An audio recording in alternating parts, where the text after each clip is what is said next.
कौन सी सब्जी रोजाना खाने से चेहरा तरताजा रहता है?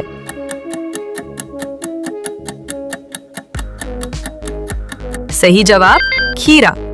अगला सवाल, कौन सी सब्जी खाने से आंखों की रोशनी बेहतर होती है?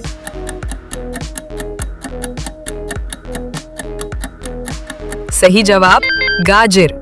अगला सवाल, वो कौन सी सब्जी है जिसके पत्ते भी खाए जाते हैं?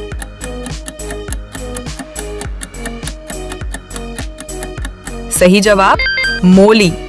अगला सवाल, कौन सी सब्जी जमीन के अंदर उगती है?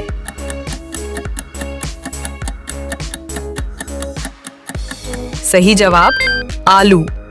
अगला सवाल, सबसे ज्यादा आयरन किस सब्जी में पाया जाता है?